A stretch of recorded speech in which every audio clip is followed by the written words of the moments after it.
So in today's video, I want to answer a few questions that I've received through social media after posting a couple of the videos. It's good that people are asking me questions because I can give them answers. One was concern that I did show in one of the early videos, my Wi-Fi login username and password. Obviously, since my password and that have been changed, but it does mean I need to change the code slightly for each of the ESP32s that I'm running. Now at this point it's early days, so it's a quick change, and from now on you'll see me doing it slightly different. So the first thing I've included a secret.h file. Now if you notice here, we've got a right arrow and a left arrow, and that basically is telling the Arduino IDE to look in your libraries folder. So that gets added down here. The next thing I've changed, I've added two constant chars. These are the variables to store the Wi-Fi SSID and Wi-Fi password. So these went in here. The next thing you'll see, I've changed Wi-Fi.begin and I put these values in. And that goes in here. So for this to work, you will need to create a library or a .h file on your system. Now this is quite straightforward. So here you can see I've now opened a new file, so a new sketch, and these are the lines of code that you need to put in. Yeah, but what you need to do is put in your username for your modem and your password for your modem. You then need to save it. Now it's going to ask you where you want to put it. Now it's important that you save this somewhere where you're going to realise. Now in mine, I don't know if it's going to show here, probably in the, so here it's in the documents, Arduino, libraries. Now you'll see here I've actually got a secret.h. So I'm going to call this one slightly different, and I'm going to call it secret1.h. But in yours you would call it secret, yeah, .h. And I'll click on save. Okay, that's done. Now if we go to the libraries folder,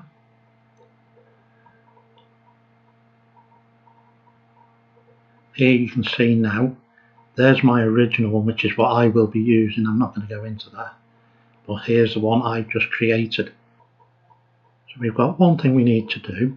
So if we go into this folder, you'll notice here, because I used the IDE to create it, it saved it as secret.h.ino.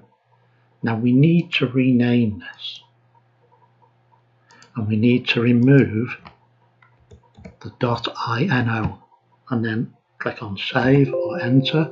It's going to ask you, I'll warn you, just yes. So here I've tried to compile it without altering the .h file extension, because when you use the Arduino IDE, it will give it that INO file. So that's why. So if I try and now compile it, and this will take a few seconds to run through.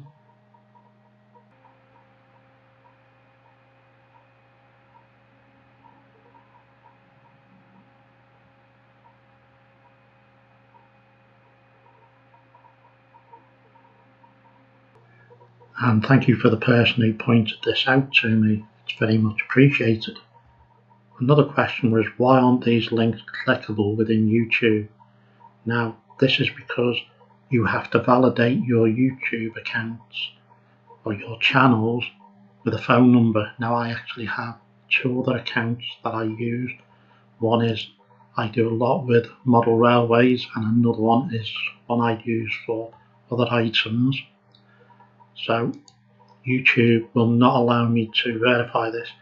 I have to wait 2 months, and then I should be able to have these as clickable. Obviously in the first videos, if they're long, I will put timestamps in to allow people to go back over them. So that's the reason behind that, and again, thank you for that question. Another question I had was, is this not a waste of a Raspberry Pi 4? Because at the moment you're seeing I'm only connecting up basically 2 pins for the Raspberry Pi's GPIOs. Now I may add a couple more LEDs to show the status of the ESPs, so heartbeats from them.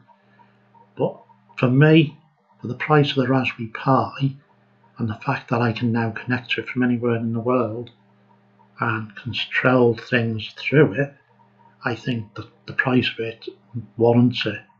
The money we spend on the aquariums can be very expensive, and yes, I could use more of these by trying to avoid lots of wires going into this Pi, which again, as I said in previous videos, it makes it hard to maintain it. And that's my personal opinion. Obviously, you're welcome to use as many of the GPIO pins as you like, and again, depending on what you want to try and do with it. Now, at the moment, I've been working on a code for my ATO, and that is coming along. So I'm aware that some people don't like commenting on videos, so you can get in touch with me using the email address that is shown within each of the videos. So that's this one here, and I do monitor this. As I'm sorry that's not clickable. I will respond to any questions that people have. So thank you once again for watching the video, and say feel free to comment or subscribe if it's something you're interested in.